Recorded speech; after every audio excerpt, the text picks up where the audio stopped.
झारखंड में PESA extension to scheduled areas act कानून को लेकर सरना धर्म और ईसाई धर्म के अनुयायियों के बीच जो विवाद या टकराव की स्थिति उत्पन्न हो रही है, उसके कई सामाजिक, सांस्कृतिक, राजनीतिक और ऐतिहासिक कारण हैं।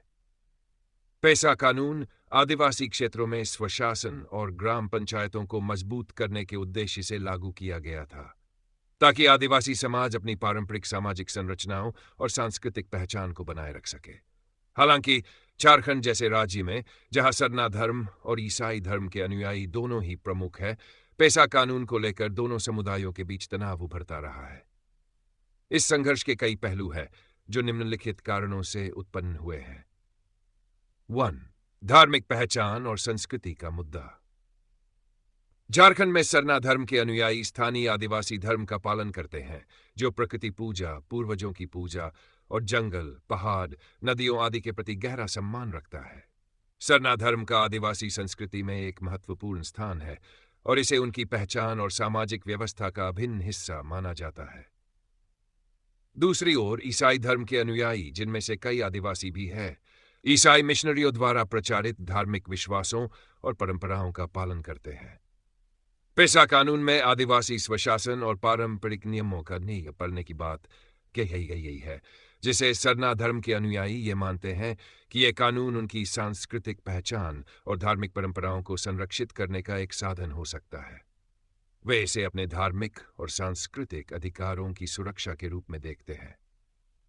लेकिन ईसाई समुदाय, जो झारखंड के आदिवासी क्षेत्रों में काफी प्रभावी है, को यह डर है कि पेसा कानून का उपयोग सरना धर्म को विशेष मान्यता देने और ईसाई धर्म के अनुयायियों के अधिकारों को सीमित करने के लिए किया जा सकता है। धार्मिक धर्मांतरण का विवाद। धार्मिक धर्मांतरण का मुद्दा झारखंड में एक लंबे समय से विवाद का विषय रहा है। आदिवासी समाज में ईसाई धर्म के प्रचार और धर्मांतरण को लेकर कई बार विरोध हुआ है। सरना धर्म के अनुयायी और कुछ राजनीतिक दल यह आरोप लगाते रहे हैं कि ईसाई मिशनरी आदिवासी समाज को उनकी परंपरागत धार्मिक मान्यताओं से दूर कर रहे हैं और ईसाई धर्म की ओर आकर्षित कर रहे हैं।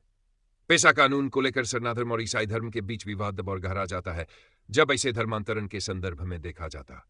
सरना धर्म के अनुयायियों को यह आशंका होती है कि पेसा कानून का सही ढंग से पालन न होने पर उनकी संस्कृति और धार्मिक पहचान खतरे में पड़ सकती है, खासकर तब जब ईसाई धर्म का प्रभाव आदिवासी समाज में बढ़ता जा रहा है।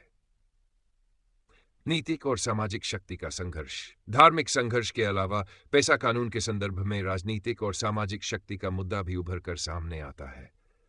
झारखंड में आदिवासी समाज की एक बड़ी आबादी है और सरना तथा ईसाई धर्म के अनुयायी दोनों ही विभिन्न राजनीतिक दलों और सामाजिक संगठनों से जुड़े हुए हैं।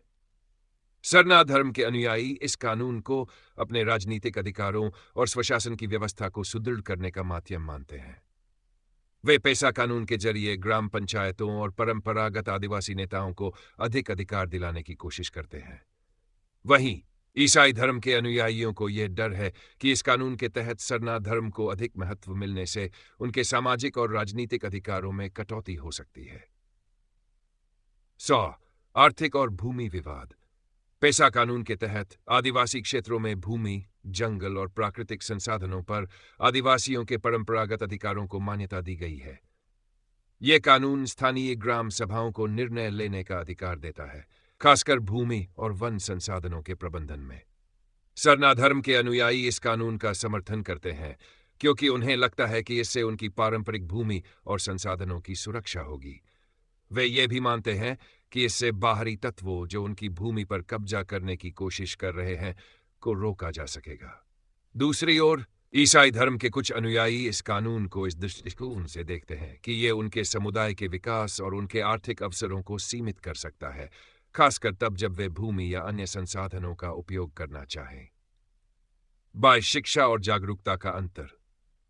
पेसा कानून को लेकर सरना और ईसाई समुदायों के बीच टकराव का एक और कारण है शिक्षा और जागरूकता का अंतर।